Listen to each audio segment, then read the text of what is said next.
রাজশাহী বিশ্ববিদ্যালয়ের শিক্ষার্থীর সঙ্গে পদ্মা এক্সপ্রেস ট্রেনে টিটির হাতাহাতির ঘটনায় রেল লাইন অবরোধ করে বিক্ষোভ করছে রাবির শিক্ষার্থীরা। ফলে রাজশাহীর সঙ্গে সারা দেশের ট্রেন যোগাযোগ বিচ্ছিন্ন রয়েছে।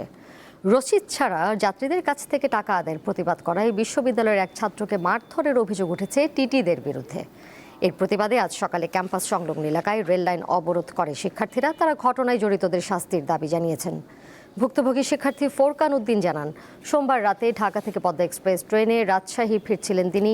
এই সময় যাত্রীদের কাছ থেকে রসিদ ছাড়াই টিটিরা টাকা আদায় করায় এই প্রতিবাদ করেন ফোরকান। এজন্য তাকে মারধর করেন টিটিরা।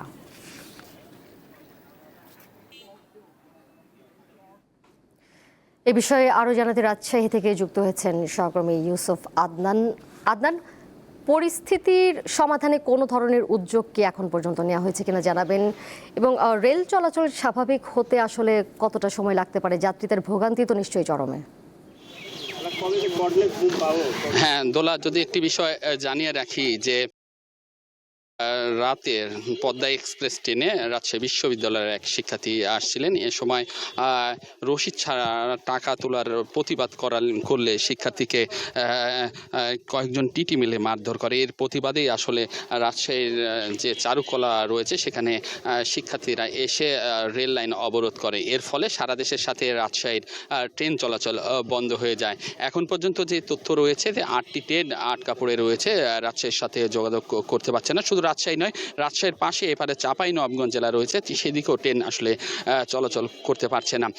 আপনি একটি বিষয় জানতে চাচ্ছিলেন যে এ বিষয় সমাধানের করা হচ্ছে কিনা। আসলে এ বিষয়ে কিছুক্ষণ আগে বেলা 11টার দিকে রাজশাহী বিশ্ববিদ্যালয়ের জিএস এবং এই ঘটনার সাথে ভুক্তভোগী ফোরকান উদ্দিন সহ বেশ কিছু শিক্ষার্থী রাজশাহী বিভাগীয় কমিশনার ডাক্তার আনম বজলুর রশিদের সাথে আলোচনায় বসেছেন। তাদের সাথে আলোচনা হচ্ছে। আসলে যে শিক্ষার্থীদের মোট 4টি দাবি রয়েছে, সে দাবিটি হচ্ছে অভিযুক্ত টিটিকে সশরীরে এসে শিক্ষার্থীদের সাথে ক্ষমা চেতে হবে, 1 নাম্বার। 2 নাম্বার যে দাবিটির কথা বলা হচ্ছে, প্রাতিষ্ঠানিকভাবে স্থায়ীভাবে এই টিটিকে বহিষ্কার এবং হত্যা চেষ্টার অভিযোগে তার বিরুদ্ধে একটি মামলা করতেও হবে প্রতিষ্ঠান, এরকম দাবি তুলেছেন। এবং 3 নম্বর যে দাবিটি রয়েছে, ভুক্তভোগীকে তাকে ক্ষতিপূরণ দিতে হবে। এবং সর্বশেষ যে দাবি, রাজশাহী বিশ্ববিদ্যালয়ের যে স্টেশন রয়েছে সেখানে দূরপাল্লার অর্থাৎ আন্তনগর যে সকল ট্রেন রয়েছে সেইগুলো ট্রেনে আসলে যাত্রা বিরতি দিতে হবে। এখনও কোনো সিদ্ধান্ত হয়নি, তবে আলোচনা চলছে। আলোচনা শেষে সিদ্ধান্ত আসলে কি হয় তা আপনার মাধ্যমে দর্শকদের জানিয়ে দেওয়া হবে।